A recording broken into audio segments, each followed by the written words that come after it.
Coming up on Why Should I Trust You? A bonus episode for you today. Call it part of our food series.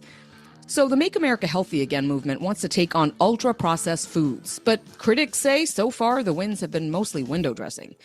Enter David Kessler, a former FDA commissioner. He says he found a legal way for Secretary Kennedy's MAHA and President Trump to truly take on ultra-processed foods. He's come forward with a game plan, a literal playbook for how to take on the food industry. But it's also raising some questions. Is the food industry too powerful to be forced to comply? And will Secretary Kennedy and his team take the idea and run with it? We asked David Kessler. Let's get started. Hey, everyone. We're back. Hey, never left. Oh, my goodness. We're just like churning these out. I know people are like, why are you dropping? Maybe you don't feel this way, but why are you dropping episodes all the time? We get excited about certain guests and then we just want to bring them on. Yeah, we're also doing it in August. Oh, is anyone out dog there? walkers Is anyone listening? out there walking and listening? Look, as we said, we have a really special guest today, a former FDA commissioner, David Kessler. And, last week we had that conversation with folks from MAHA and folks from sort of public health, nutrition science, where we really posed all these questions about how to really get big wins, not just small wins, big wins in our food and nutrition plan in America. And David Kessler has a really interesting idea, but we're going to get to all that. First, who are we? I'm Brenda Adhikari. I'm Tom Johnson. I'm Maggie Bartlett. I'm Dr. Mark. And Brenda and I are journalists, as you know, and junk food eaters. Maggie's a virologist, Mark's a physician, and a medical reporter. Yeah, so David's going to join us in a little bit. And like we said, he's the former head of the FDA under a Democrat and a Republican president. He was famous for taking on big tobacco with an innovative approach. It's like he picked the lock rather than trying to knock down the door with new laws. And we'll let him explain all that. But now he's come back onto the scene right at the moment the MAHA movement is zeroing in on the food industry. And he isn't mincing any words. He says a lot of what we eat can no longer be considered safe. And before we get into kind of what exactly he did, take us through some background on what Kessler's suggesting here. Yeah, so we go back to Halloween 1950, and you can picture it post World War II. Wait, give me a second. I gotta picture it. Get it in your head. Yeah, I'm always there. Closing my eyes. We're at the sock hop. Yeah, exactly. So kids are out trick-or-treating. And then soon a bunch of them get sick. And this isn't like some urban legend about, poisoned candy on Halloween. The culprit turned out to be a food dye called Orange Number 1. Kids were getting sick to their stomachs. Some had rashes. It was a pretty rough thing. And, this bad trick-or-treat candy highlighted a big change that was taking place in America around this time in the 1950s. We're starting to see an uptick in processed food. There were new chemicals in our food, new additives, new food dyes. And Americans started to wake up to this and started to freak out. So Congress steps in and strengthened the FDA's hand to make sure that this new food was safe. And they passed something called the Food Additives Amendment of 1958. And part of that was a new regulatory program called GRAS, that's GRAS, or Generally Recognized as Safe. And in short, GRAS was a way to free up the FDA so it could focus on new ingredients that needed to be tested and proven safe. In order to give them that bandwidth to do that, GRAS was a way in which food companies could point out existing ingredients in their foods, the ones that were, quote, generally recognized as safe, so they could be sort of grandfathered in, and we didn't have to retest them, and we didn't have to prove that they were safe. And that was a pretty big opening. And as Mark will explain, it was an opening that was used for many decades by the food industry to get a lot of ingredients through the door. Generally speaking, it's the way it works is we allow food companies to evaluate their own ingredient safety, and then the company gets to decide whether it needs FDA review. I mean, it's kind of like an honor system. But what are we talking about here? We talked about food dyes, but we're talking about everything from, some probiotics to the popular flavor enhancer MSG. And like Tom said, over the decades, lots and lots of ingredients in processed foods have entered and stayed really in the U.S. food supply through this GRAS designation. Up until recently, none of us were really paying attention to this. Enter RFK Jr. So very early in his term as HHS secretary, Kennedy declared that grass had to go. He called it a loophole. Nobody likes loopholes. The argument is that the FDA is allowing food companies to regulate themselves when it comes to the ingredients in their food. They're the ones that get to decide if it's proven safe or if it falls into this category of ones that are generally recognized as safe. And essentially, RFK Jr. says this system allows food chemicals to be innocent until proven guilty, and he wants this program to go. And he says, I believe I'm the one person who's able to end it. So in March, he ordered the FDA to explore a way to figure out how we can eliminate this. So it means that the FDA would need to sign off on every new ingredient. You can't just have a food company say, oh, this is generally recognized as safe, just keep eating it. It's not that easy to do. I guess it depends on who you ask. But that right now, the FDA can tighten the grass loophole, but ultimately, it would likely take Congress changing the law that Tom mentioned that set all this up. It's not just food and FDA, given the political pressures and big food and, ag, it would be a pretty hard thing to pull off. So we're still kind of in this limbo phase. Yeah. And that brings us to David Kessler. And so, as we said, he was a former head of the FDA back in under his time at the FDA. He made a bold decision that had huge reverberations in the way that he took on big tobacco, looking at and defining nicotine as a drug. That is a whole different story, but he's not a guy who shies away from big, bold, innovative moves.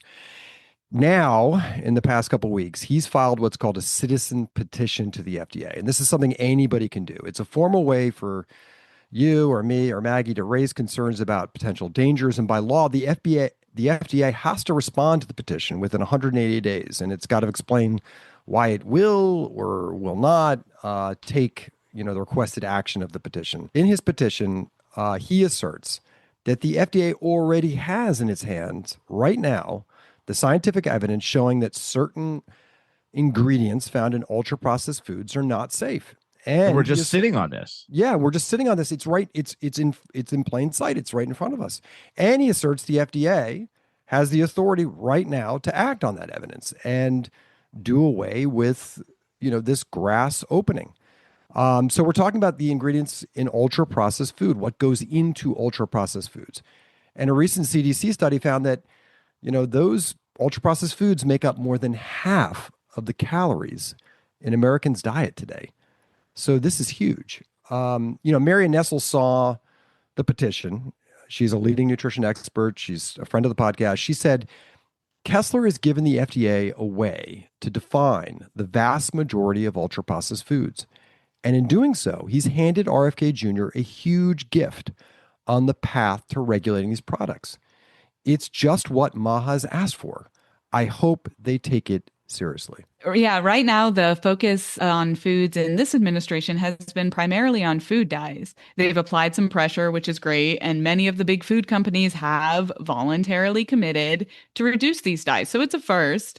We'll see how it pans out. So your ice cream may soon look different than it does this summer. Many ice cream manufacturers have committed to dumping those artificial colors by 2027. But it's important to underscore that many nutritionists say that removing them is not really a big enough change to make a real dent in our junk food consumption problem. Most of them agree that it is a good move, but ultimately it might distract from us taking on big issues with our food and the food industry, not to mention the basics of access and the affordability of healthier foods, which are really contributing to making us unhealthy. Yeah, I mean, what Kessler did is file this petition, like Tom said. It's 66 pages. Anybody who wants to read it can go find it online. It actually reads pretty smoothly. I mean, he's not holding back. He's sprinting past the food dyes that Maggie talked about, like little additives here and there. No, he's going after the big foundational ingredients that essentially make up what we consider ultra processed food. So we're talking about refined sweeteners and refined flours, which are at the heart of all this, like high fructose corn syrup and starches from wheat, corn, or potatoes. All these things that we talked about in previous episodes that have been made in a lab, stripped down, re-engineered, things that you don't even really recognize as food anymore. So he says, like, at the time, like, these ingredients were deemed generally recognized as safe, but that was nearly 50 years ago. And he says we cannot ignore the new science that now says otherwise. In his petition, Kessler writes, quote, past GRAS determinations are based on outdated data and fail to assess the long-term effects on insulin dynamics, blood lipid parameters, which means cholesterol, inflammatory markers, brain reward swelling, or, visceral adiposity, your gut or midsection. These past determinations do not reflect chronic exposure, synergistic effects with other additives, or lifetime health consequences. Today, there is no expert consensus that refined carbohydrates in ultra-processed foods are safe under present conditions of use, as is required to find that the use of refined carbohydrates is GRAS. So again, like a little like fine point here is he says, under present conditions of use, meaning like the way we eat, the way we live, the way we consume all these foods is not healthy anymore and not really considered generally recognized as safe. Yeah. And so putting all this together, we have MAHA, making progress, such as getting rid of these food dyes. We have the head of the HHS saying he wants GRAS gone. And now we have this petition out in the public on the table from the former head of the FDA laying out a way to do just that. But it won't be easy. And we've talked a lot about that. And it was a front and center in our conversation with folks who align with MAHA. There are very, very powerful forces in industry that don't want to change this system. Right. So can this work? And will MAHA take the idea and run with it? Is this, David Kessler giving a gift to Secretary Kennedy or calling his bluff? Kind of putting him up to the challenge, maybe all of the above? We'll talk with former FDA Commissioner David Kessler when we come back.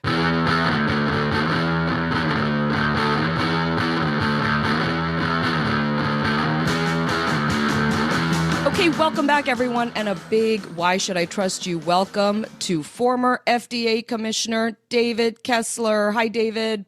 Good morning. David was the head of the FDA from 1990 to 1997 under both a Republican and a Democrat president. He did a lot during his time, but let's mention some highlights. We've talked about his taking on big tobacco, but he also made big strides in helping Americans understand what's in the food they eat. For example, he championed the super clear, uniform nutrition facts food labels on food. The one that told me that if I ate only 18 chips yesterday, what the calorie count would be because I stopped at 18 chips. Yeah. And he reined in the term fresh on packaging when the food or drink was anything but fresh. So, David, it's great to have you. And let's just get right to it. So, look, you just filed this petition. And when we saw it, we were like, hold up. We got to talk to this guy. So just explain to us what you did and why you did it. So ultra-processed foods are a primary culprit behind the epidemic of chronic disease and metabolic harm. The petition very simply calls on the administration to remove processed refined carbohydrates. I mean, it uses a very specific set of substances and ingredients. I'll get to why we did that in a moment, but it specifically calls on the administration to remove processed refined carbohydrates from the food supply on the basis that they no longer should be considered GRAS, generally recognized as safe. So let me explain this. Let's start with our nation's food and drug laws. So we actually have very comprehensive, very thorough, very rigorous standard for food safety. Anything that's added to food has to have a food additive petition. And the manufacturer has to show that there's reasonable certainty of no harm. Reasonable certainty of no harm. And that's the burden that rests on the manufacturer. Now, there was an exception to that. There was an exception to the food additive standard. And back in the 60s, 70s, 80s, if you could show that your substance was GRAS, generally recognized as safe, you got a pass. You didn't have to come in as a food additive petition. Now, GRAS, again, the burden of that is very important, rests with the industry. not with the FDA. FDA doesn't have to show that something's unsafe. All FDA has to do is say, hey, you can't be grass if you show, if you raise questions about safety. And the burden of the manufacturer is continuing. So just because you were grass in the 1970s, if it's 2025, you have to continue to show you are grass. Is it like an honor system? Honor system, it's basically, somewhere between an honor system and a loophole. How about that?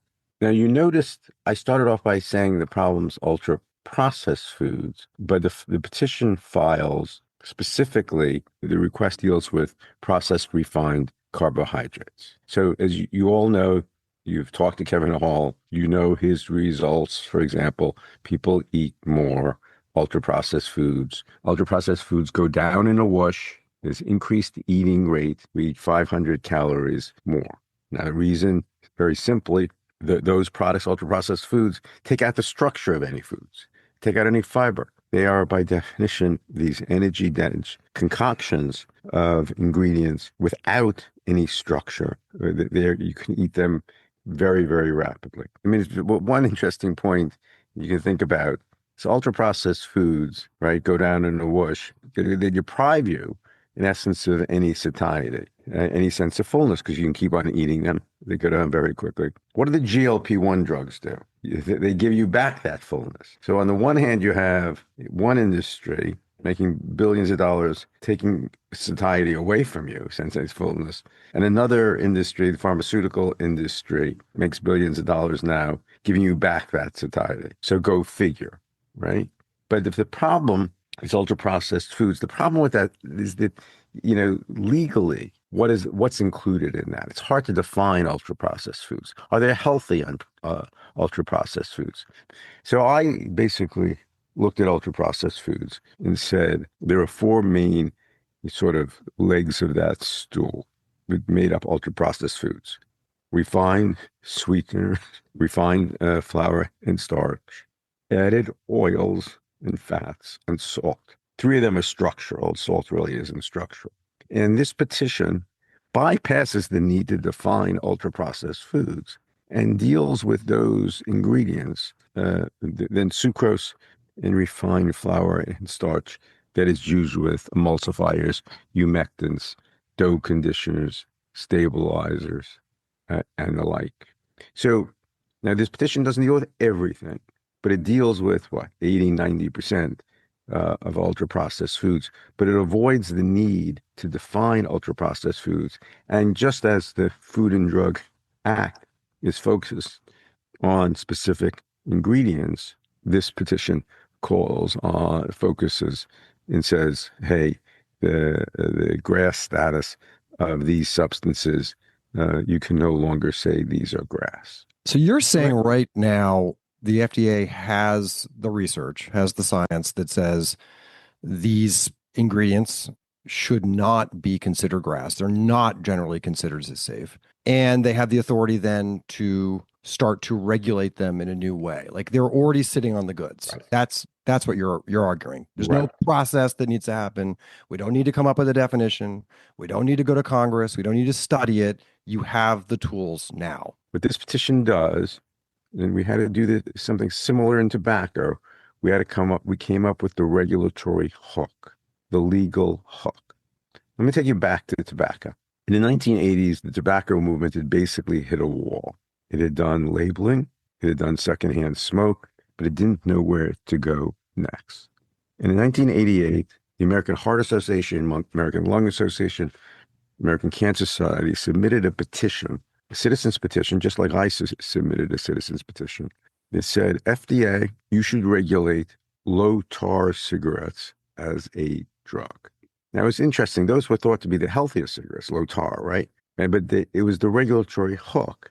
You should consider regulating those as drugs because you have authority over drugs. And it took us several years to figure out the right question. And we refined that question, not as low tar cigarettes are drugs. First, we thought about, is tobacco a drug?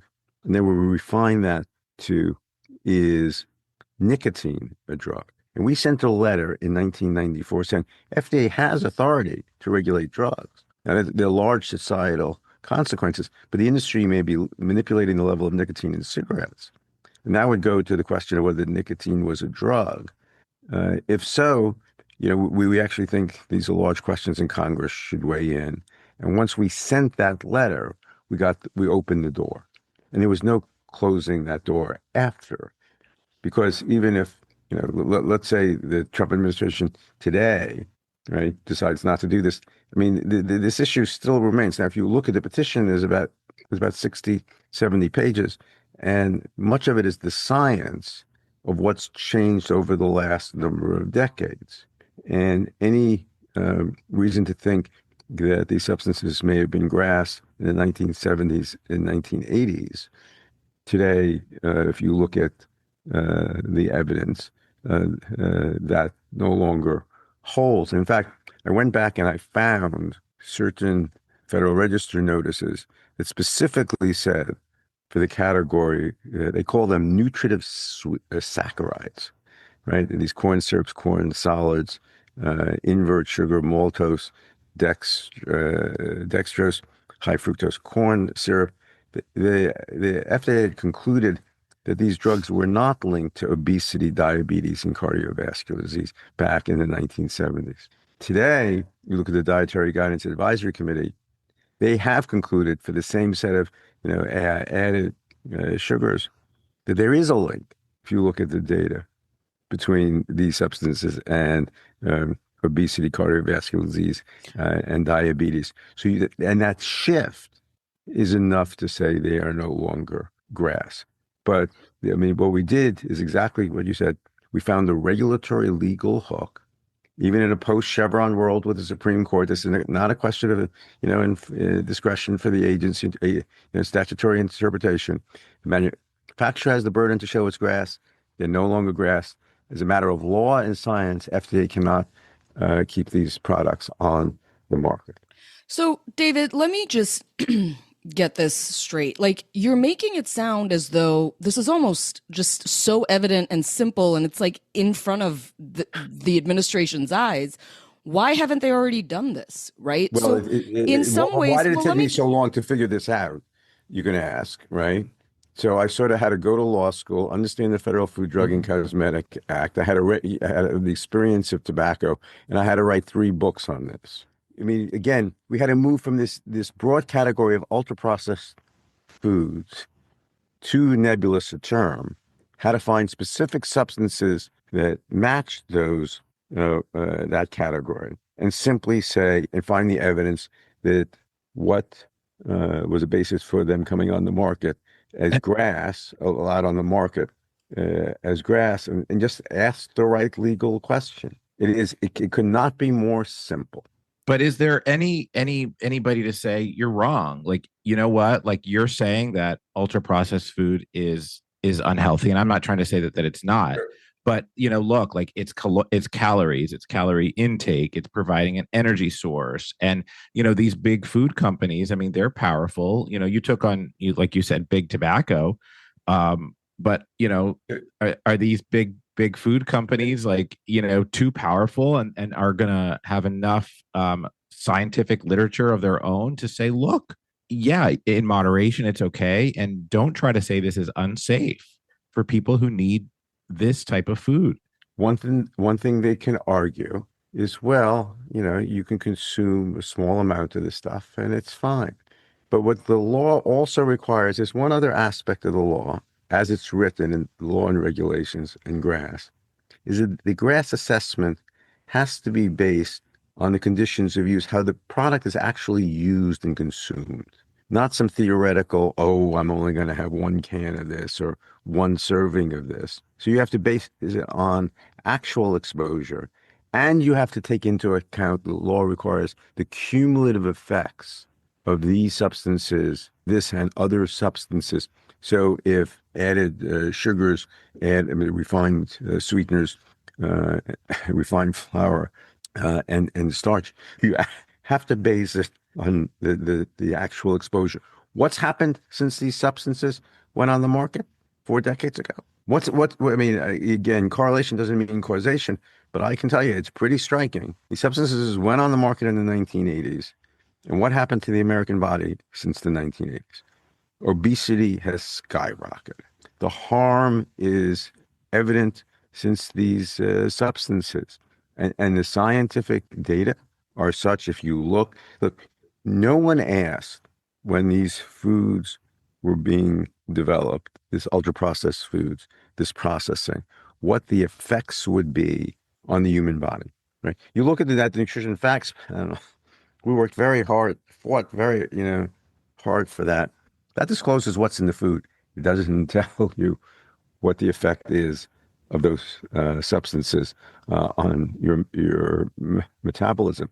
And these we find both sweeteners and refined starch in flours, especially when used as part of these ultra processed foods. I mean, they are key to the metabolic harm, right? Yeah, David, I think that's so interesting. And I think one thing that popped into my mind was that RFK Jr. has come out against grass. Have they responded to you or reached out to you to talk about this? Not yet. But they have a little bit of time. Yeah, sure. I mean, again, the petition's pretty dense. It's online. You can go look at it. You go through the science. All the science is there.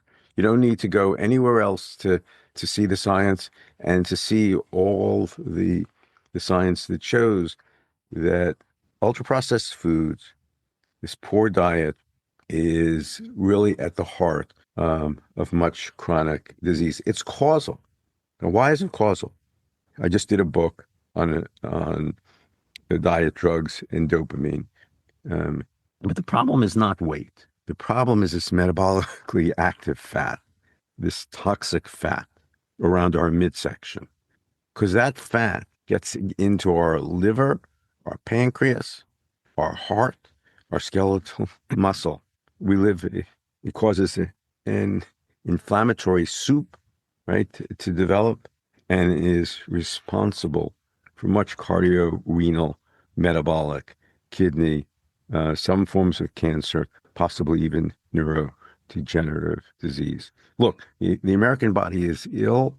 Only 12% of us are metabolically healthy. I mean, like you said, you've laid this out in this petition, 66 pages. It goes through the science. It talks about our midsection. It talks about our, diabetes status.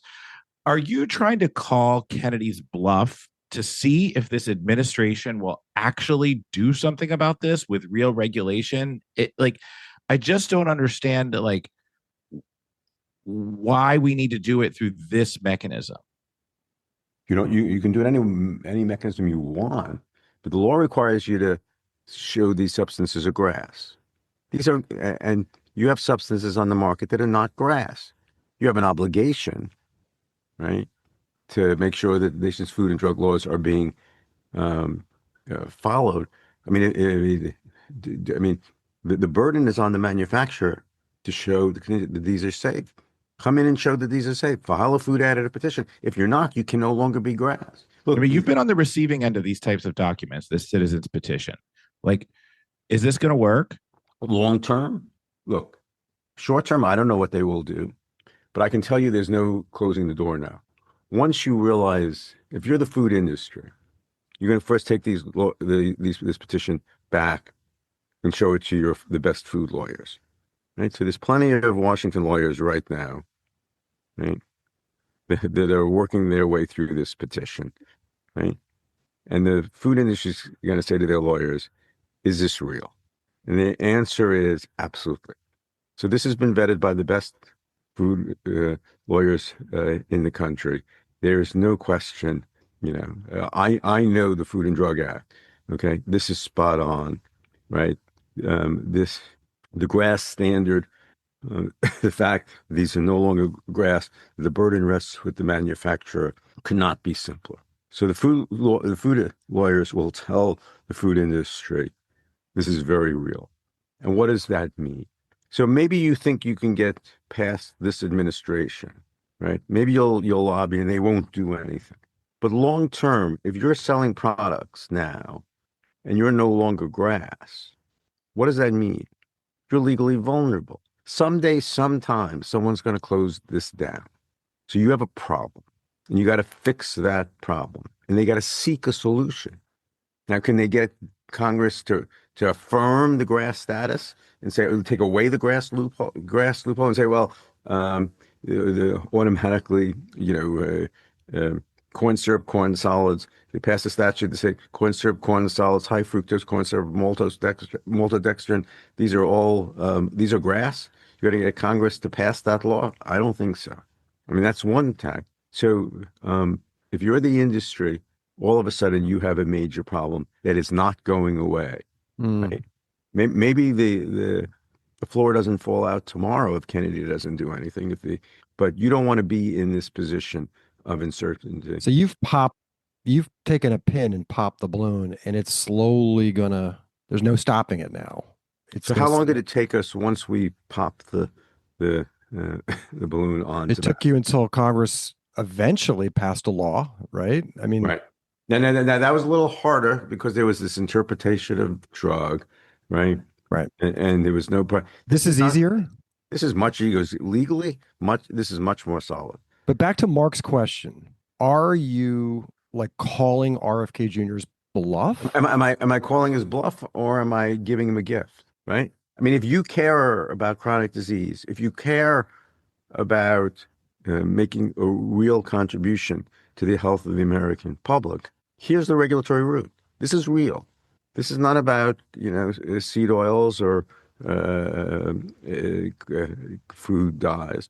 This is a realistic, science-based, legal way that he can profoundly change what's causing, and on point to what's in the causal chain of America's health crisis. Those other things, however laudable food dyes are, it's not in the causal chain. I mean, it's not going to make any difference in chronic disease.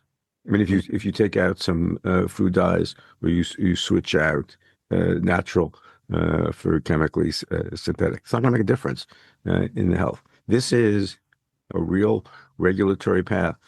You have the letter that I sent to Kennedy? No. I'm not sure. The petition. Yeah, the petition is also a letter that I sent to him. Let me see. In the 66-page thing? Dear Bobby? It starts off, Mr. Secretary. Let me see if I can find it. I don't know if anyone has ever done this on a podcast. Can I share a document with you? Sure. You could do anything you want on podcasts. You drop an album, you do whatever you want. All right. Someone want to read this? You read it out loud. Okay. Mr. Secretary, you have made ultra-processed foods a central focus of your health agenda and argue that the increased intake of ultra-processed foods is a primary culprit behind an epidemic of chronic diseases in the U.S., including obesity, diabetes, autoimmune diseases, and some cancers. You have called for the curbing of ultra-processed foods in our food supply. I am submitting a petition to the FDA that provides a realistic, science-based, and legally sound path for the administration to do just that. Do you want me to read the whole thing? You just read here. Let me go to the paragraph that says it has been 4 decades. It has been 4 decades since the FDA reviewed the scientific basis of generally recognized as safe status of processed refined carbohydrates. It's been during those 4 decades that America's obesity crisis has emerged. This petition demonstrates that based on the lack of scientific evidence, continued GRAS affirmation is neither legal nor credible. As demonstrated, FDA's past GRAS determinations are based on outdated data that did not properly assess the biological effects of these processed refined carbohydrates. We can no longer stand by and do nothing. I mean, this is like a love letter to him. No, hold on a second. Keep on going. Let's just read the end. Mr. Secretary, that part? Yeah, no, we can no longer stand by. Keep on, okay. read till the end. The removal of processed refined carbohydrates will prove transformative in protecting the public. I believe the public health benefit may be as significant as those achieved through the regulation of tobacco products. As one who oversaw tobacco regulation at FDA in the 90s and who has since written extensively on the role of ultra-processing in our foods, I see similarities between the two. on a And then larger. just to read the last two paragraphs so everybody hears. Just Right. as nicotine causes millions to be addicted and sickened by tobacco, so do processed refined carbohydrates cause much of America's chronic disease. There is no expert consensus that refined carbohydrates and ultra-processed foods are safe under present conditions of use.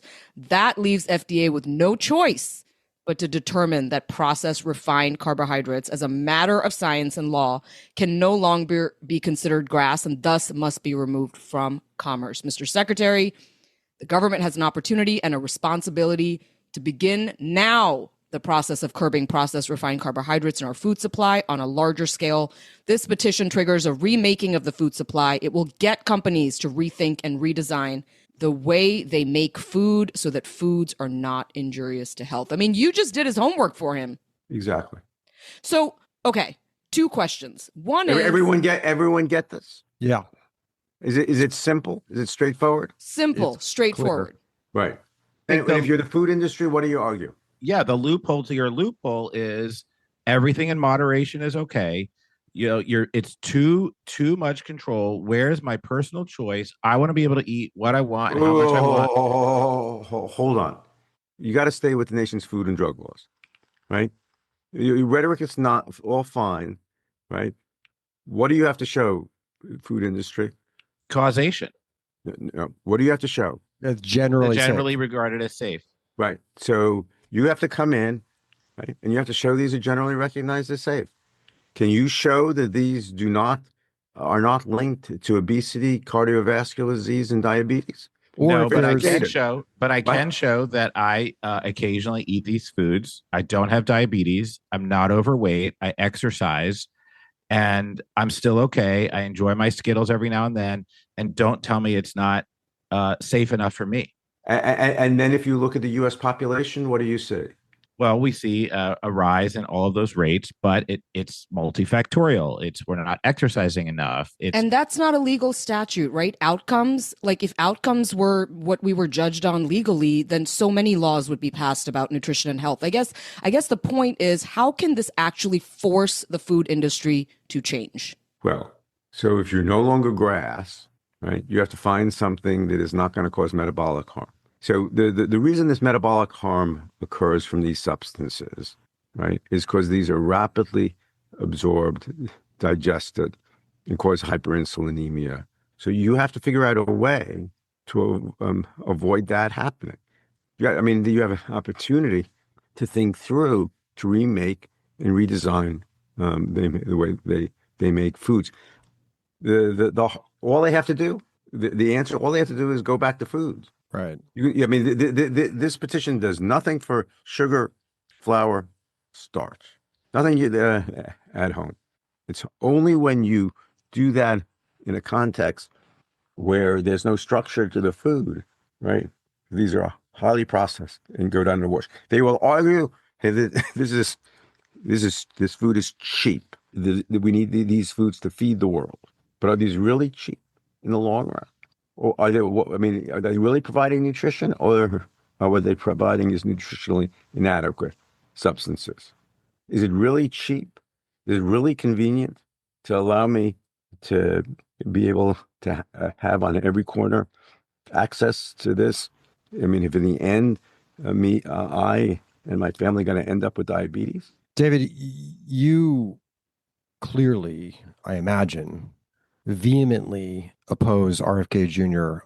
on the subject of vaccines. I mean, you headed Biden's Operation Warp Speed, like when he took on that, project when he came into office, responsible for millions of Americans becoming vaccinated.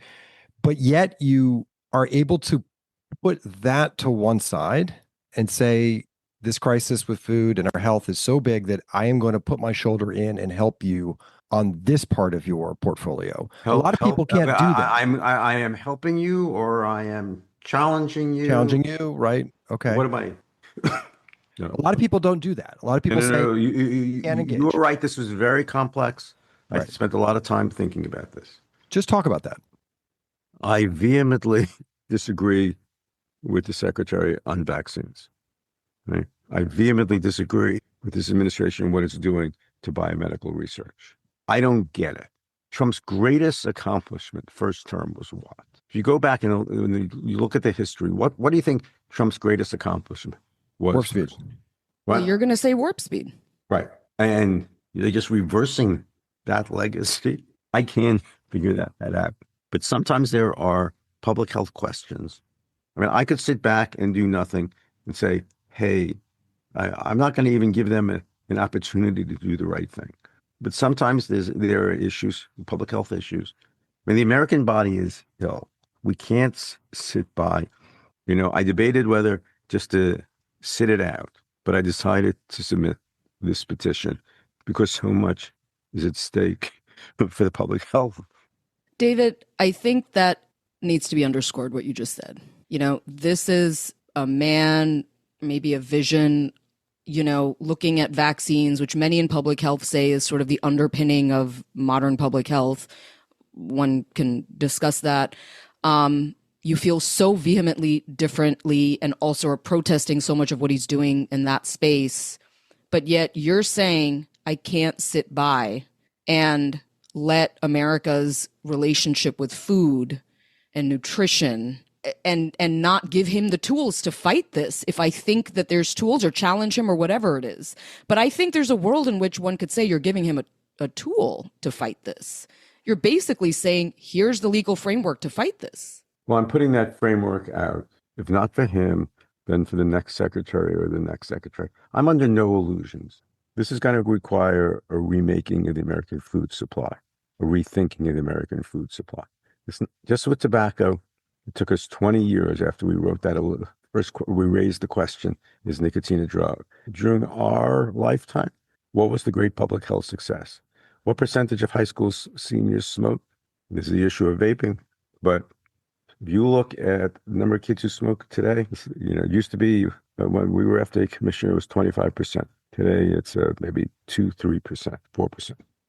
Well, David Kessler, I thank you so much for joining us today. We really wanted to understand this move you made. It kind of like you kind of snuck it in there, and then we saw the headline, and we wanted to make sure you came on and talked about it. So I just want to thank you so much for joining us on Why Should I Trust You? Thank you so much. And that is our episode for today. Please send us questions, comments to questions@whyshouldItrustYou.net. I'm Brenda Adhikari. She's Maggie Bartlett. He's Tom Johnson. He's Dr. Mark. That was David Kessler, formerly of the FDA. We will see you back here on Thursday.